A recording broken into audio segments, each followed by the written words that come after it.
Hello viewers, welcome back to my channel.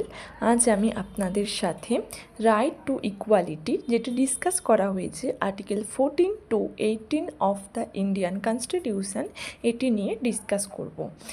আগে জেনে নিই আর্টিকেল 14 কি বলছে। আর্টিকেল 14 বলছে স্টেট কোনো মানুষের প্রতি অস্বীকার করবে না equality before law and equal protection of law যারা ইন্ডিয়ান টেরিটরির মধ্যে আছে। ইকুয়ালিটি বিফোর ল একটা নেগেটিভ কনসেপ্ট, যেটা বলছে কোনো একটি নির্দিষ্ট ইন্ডিভিজুয়ালকে, নির্দিষ্ট ব্যক্তিকে কোনো স্পেশাল প্রিভিলেজ দেওয়া যাবে না। সমস্ত ক্লাস অফ পার্সন ইকুয়াল লয়ের কাছে। ইকুয়াল প্রোটেকশন অফ ল একটি পজিটিভ কনসেপ্ট। এটি বলছে একই সার্কামস্ট্যান্সে সমস্ত ব্যক্তিকে ইকুয়ালি ট্রিট করা হবে। কনস্টিটিউশন ইকুয়ালিটি বিফোর ল মানে বলেনি যে অ্যাবসোলিউট ইকুয়ালিটি, যেটা পসিবল নয় অ্যাচিভ করা। এটি বলেছে যে absence of any special privilege, মানে কেউ কোনো বিশেষ সুবিধা পাবে না by birth, creed. Equality before law এটি ডাইসে রুল অফ ল বলেও পরিচিত ইংল্যান্ডে, যেটি বলছে যে কোনো মানুষই লয়ের ওপরে নয়, তার র্যাঙ্ক যাই হোক না কেন। একজন প্রাইম মিনিস্টার থেকে কনস্টেবল অথবা ট্যাক্স কালেক্টর সবারই সমান রেসপন্সিবিলিটি রয়েছে কোনো একটা ইললিগাল অ্যাক্টের জন্য।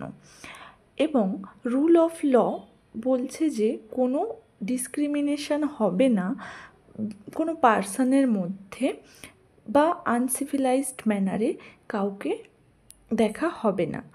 এই রুল অফ ল তিনটে মিনিং দিয়েছে। প্রথম, অ্যাবসেন্স অফ আরবিট্রারি পাওয়ার, যেটি বলছে যে ল ইজ দ্য সুপ্রিম, লয়ের ওপরে কোনো কিছু নেই, সুপ্রিমেসি অফ ল থাকবে এবং গভর্নমেন্ট কোনো আরবিট্রারি পাওয়ার ইউজ করবে না। 2 নম্বর হচ্ছে ইকুয়ালিটি বিফোর ল, তার মানে প্রত্যেকটা মানুষের জন্য একই রকম ল, কেউ তার এক্সেপশন নয়, সবাই লয়ের নিচে। এবং 3 নম্বর বলছে constitution is the result of ordinary law of land.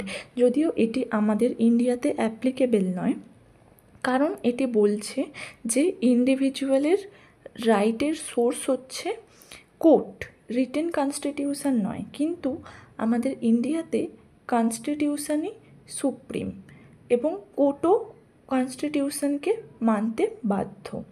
সেই কারণে third aspect will not applicable in Indian constitution. Equal protection of law বলছে যে যে সমস্ত মানুষেরা একই ক্যাটাগরিতে পড়ে বা একই মানুষগুলোর জন্য একই রকম ল অ্যাপ্লাই করা হবে। যদি একটি 5 বছরের ছেলের সাথে একটি 85 বছরের ব্যক্তির কম্পিটিশান হয়, সেক্ষেত্রে 5 বছরের ছেলেটি আর 85 বছরের লোকটি, তাদের দুজনের ক্যাপাসিটি আলাদা। সেক্ষেত্রে কিন্তু তারা একই ক্যাটাগরিতে পড়ছে না, তখন কিন্তু দুজনের জন্য আলাদা ল অ্যাপ্লাই হবে। এটি হচ্ছে ইকুয়াল প্রোটেকশন অফ ল। এবং এই article 14 equality before law and equal protection of law citizen এবং নন সিটিজেন যে কোনো ব্যক্তির জন্যই applicable. The word any person এটি বলছে যে সে একজন ইন্ডিয়ান সিটিজেনও হতে পারে এবং সে ফরেনারও হতে পারে। এটি ন্যাচারাল পার্সনের ক্ষেত্রেও অ্যাপ্লিকেবল এবং লিগাল পার্সনের ক্ষেত্রেও অ্যাপ্লিকেবল হবে।